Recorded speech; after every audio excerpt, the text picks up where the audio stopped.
একটু আফসোসের সাথে একটি কথা বলতেই হয়, আমরা একটি ছোট্ট একটা বিষয়কে কেন্দ্র করে অলরেডি সোশ্যাল মিডিয়াতে ব্যাপক লেখালেখি হচ্ছে এবং মিডিয়াও এই বিষয়টাকে হাইলাইট করে সামনে আনতেছে। আপনারা দেখেছেন কিছু কিছু মিডিয়াতে এভাবে প্রচার করা হচ্ছে যে স্ত্রী এবং সন্তানের লাশ জেলখানার ভিতরে আনতে হলো আসামিকে দেখানোর জন্য। সন্তানকে হত্যা করে মা নিজে ফাঁসির রশি গলায় দিয়ে অর্থাৎ আত্মহত্যা করেছে, মারা গেছে। আর আসামিকে প্যারোলে মুক্তি দেওয়া হলো না, এটা বেইনসাফি করা হয়েছে, এটা জুলুম করা হয়েছে। আসলে তাকে প্যারোলে মুক্তি দেওয়া উচিত ছিল। স্ত্রীর জানাজায় আপাতত অংশগ্রহণ করতে পারতো, সন্তানের মুখটা একটাবার হলো দেখতে পারতো। এরকম মায়া কান্নায় মিডিয়ায় তোলপাড় শুরু করেছে। অথচ আমরা এই বিষয়টা একটু পরিষ্কারভাবে জেনে নেই যে আসামি, তার নাম হলো জুয়েল হোসেন সাদ্দাম। ছাত্রলীগের সে একজন ক্যাডার ছিল, সন্ত্রাস ছিল। তাকে আজ থেকে ১.৫ বছর আগে গ্রেপ্তার করা হয়। গ্রেপ্তার করে খুলনার কারাগারে তাকে প্রেরণ করা হয়। আর স্ত্রী সে সময় সন্তান প্রসব করেছে। লেখা হচ্ছে, মিডিয়াতে এভাবে প্রচার করা হচ্ছে যে স্বামী জেলখানায় থাকার কারণে এই মেয়ের দিনের পর দিন খেয়ে না খেয়ে জীবন অতিবাহিত করতেছে, অর্থাৎ তাদের জীবনটা বড় কষ্টদায়ক, বেদনাদায়ক হয়ে গেছে, যার কারণে সন্তানকে মেরে এই সাদ্দামের স্ত্রী আত্মহত্যা করেছে। তাহলে কত বড় একটা জুলুম! স্বামী জেলখানায় আর স্ত্রী সন্তান না খেয়ে দিন পার করতেছে, তাহলে তো জুলুম করা হয়েছে এই পরিবারের উপরে। বিষয়টা এরকম হচ্ছে না? হ্যাঁ, বিষয়টা এরকমই হচ্ছে। তাদের উপর জুলুম করা হচ্ছে, জুলুম করা হয়েছে, যার কারণে তারা আত্মহত্যা করেছে। মানে তাদের এই কষ্ট আর সহ্য করতে পারতেছে না, পরিশেষে মারা গেছে। এমনকি জেলখানায় যখন দরখাস্ত দেওয়া হয়েছে যে একটু প্যারোলে তাকে মুক্তি করে দেওয়া হোক, কিন্তু মুক্তি দিল না। বেইনসাফি করা হলো, জুলুম করা হলো। পরিশেষে অ্যাম্বুলেন্সে করে স্ত্রী এবং সন্তানের লাশ নিয়ে আসা হলো জেলখানায়। আর আসামি সাদ্দাম অর্থাৎ ছাত্রলীগের এই ক্যাডার এবার স্ত্রী এবং সন্তানের লাশ দেখে কান্নায় ভেঙে পড়লেন। প্রিয় বন্ধুরা, যারা আজকে মিডিয়ায় এই বিষয়টা হাইলাইট করছেন, হ্যাঁ, আমরা এই বিষয়টার উপরে আমরা কটাক্ষ হচ্ছি না, কটাক্ষ করে কথা বলতেছি না। আপনাদের মিডিয়া হাইলাইট করাটা অত্যন্ত সুন্দর হয়েছে এবং সাধুবাদ জানাই। কিন্তু আজ থেকে কয়েক বছর আগের ইতিহাস একটু যদি আমরা পর্যালোচনা করি, বাংলাদেশ জামাত ইসলামের অন্যতম একজন নেতা শহীদ কাদের মোল্লা, আব্দুল কাদের মোল্লা, তাকে যখন শহীদ করা হলো, অর্থাৎ তার মৃত্যুদণ্ড যখন কার্যকর করা হলো, এই খবর তার পরিবারের পরিজনের মানুষ জানতে পেরেছে। শহীদ আব্দুল কাদের মোল্লার লাশটাকে তার নিজ বাসভবনে নিয়ে যাওয়া হবে, অর্থাৎ ফরিদপুর নিয়ে যাওয়া হবে। এই সংবাদ যখন তার আত্মীয় স্বজন অর্থাৎ শহীদ আব্দুল কাদের মোল্লার পরিবারের লোকজন যখন জানলো, তখন তারা ঢাকা থেকে ফরিদপুরের উদ্দেশ্যে বের হচ্ছিলেন। তার পরিবারের সদস্যরা 11 জন, তাদের গাড়িবহরে হামলা করা হলো। হামলা করলো কারা? হামলা করলো ছাত্রলীগ এবং যুবলীগের সেই সন্ত্রাস ক্যাডার বাহিনীরা। আহত করা হলো, রক্তে রঞ্জিত করা হলো। শুধু তাই নয়, বরং তাদেরকে সেই জায়গায় কোনো মায়া মহব্বত ভালোবাসা দেখানো হয়নি, বরং তাদেরকে পুলিশ গ্রেপ্তার করে জেলখানায় নিয়ে গেল।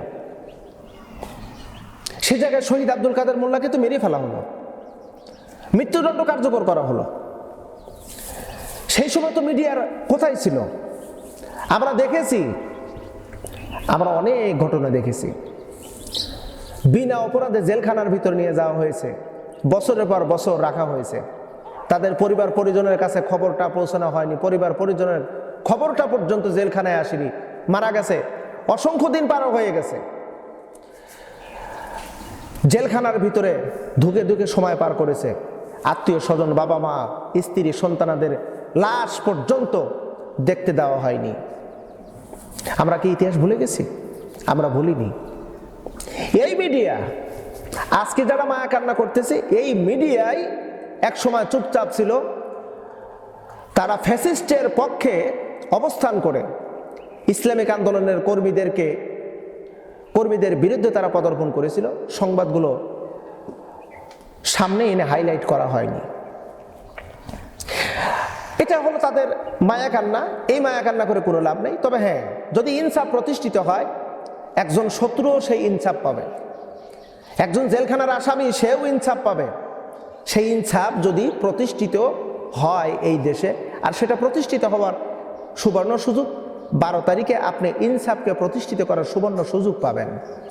যদি ইনসাফ প্রতিষ্ঠিত করতে পারেন, তাহলে ইনশাল্লাহ আশা করি জেলখানার একজন আসামিও ইনসাফ পাবে। এবার আসুন, এই স্ত্রী এবং সন্তান মারা গেল, আর সাদ্দাম জেলখানার ভিতর থাকলো, আর স্ত্রী, যেটা মিডিয়ায় প্রচার করা হচ্ছে, তাদের খাবারের অভাবের কারণে, কষ্টের কারণে, জুলুমের কারণে তারা আত্মহত্যা করেছে। প্রিয় বন্ধুরা, আপনারা একটু অবগত হন না? ফ্যাসিস্টের যে 16টা বছর ছিল, স্বৈর শাসনের 16টা বছরের ইতিহাস একটু পর্যালোচনা করেন।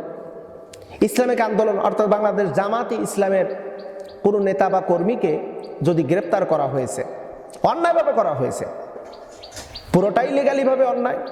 কারণ বাংলাদেশ জামাতে ইসলামের কোনো নেতা, কর্মী, সহযোগী সদস্য কোনো অন্যায় অপকর্মের সাথে সম্পৃক্ত ছিল না, বর্তমানে নয়, ভবিষ্যতেও থাকবে না ইনশাআল্লাহ। তবে দুই একটা হলো ব্যতিক্রম। আমরা বলতেছি দুই একটা ব্যতিক্রম। সেটা হলো, যদি কোনো ব্যক্তি ব্যক্তিগতভাবে কোনো অন্যায় অপরাধ করে, তারপরেও তার জন্য আইন সমান। জেলখানায় নিয়ে যাওয়া হয়েছে হাজার হাজার জামাত ইসলামের নেতা কর্মীদেরকে, ছাত্র শিবিরদেরকে।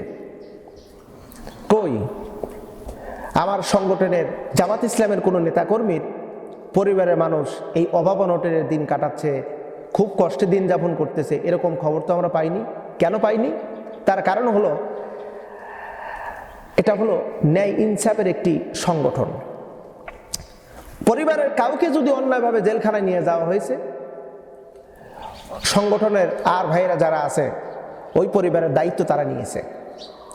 খাবার দাবার, হাট বাজার, চিকিৎসা, শিক্ষার সম্পূর্ণ ব্যবস্থা সংগঠনের অন্যান্য কর্মীরা দায়িত্ব নিয়েছে। সাদ্দাম এমন একটা সংগঠন করে, যেই সংগঠন করে তার এই ফায়দাটা সে উসুল করতে পারলো না, যাতে সে জেলখানায়, তার স্ত্রী আর সন্তান বাড়িতে রয়েছে, তার খাবার দাবারের ব্যবস্থা, তার সংগঠনের দায়িত্ব কোনো কর্মীরা কেউ দায়িত্ব নিল না। অথচ জামাত ইসলামের যদি কোনো নেতা, কর্মী, সহযোগী সদস্য, সমর্থক, সে যদি ফ্যাসিস্টের সময় যদি জেলখানায় নিয়ে যাওয়া হয়েছে, এই সংগঠনের অন্যান্য কর্মীরা সহযোগিতা করেছে। এই মাত্র 1.5 বছরেই জুলুম সহ্য করতে পারলো না, তার স্ত্রী আত্মহত্যা করলো। আর যারা বছরের পর বছর জেলখানার ভিতরে ছিল, বছরের পর বছর, তাদের পরিবার পরিজন কিভাবে চলেছে? এখানেই তো আমরা উপলব্ধি করতে পারি কোনটা ন্যায় ইনসাফের সংগঠন আর কোনটা বাতিল সংগঠন, কোনটা ন্যায় সংগঠন আর কোনটা বাতিল সংগঠন। আজকে যারা মিডিয়ায় এই সাদ্দামের এই বিষয়টাকে নিয়ে হাইলাইট করতেছেন, তাদের প্রতি আমাদের একটাই কথা হলো, আপনারা ন্যায় ইনসাফকে মিডিয়াতে হাইলাইট করুন, প্রচার করুন। দেখবেন আপনাদের সম্মান কদর অনেক বাড়বে, জাতি আপনাদেরকে বিশ্বাস করবে। মিডিয়াকে তো এখন বিশ্বাস করে না, মিডিয়া তো গোলাম হয়ে যায়। ফ্যাসিস্টের সময় গোলাম হয়ে গেছিল, এখন আমরা দেখতে পাচ্ছি আর একটা দলের তারা দালালি করা অলরেডি শুরু করে দিয়েছে, চামচামি করা শুরু করে দিয়েছে। এগুলো করবেন কেন? আপনারা সৎ নিরপেক্ষ হয়ে থাকেন, দেখবেন আপনাদের সম্মান কদর অনেক বাড়বে।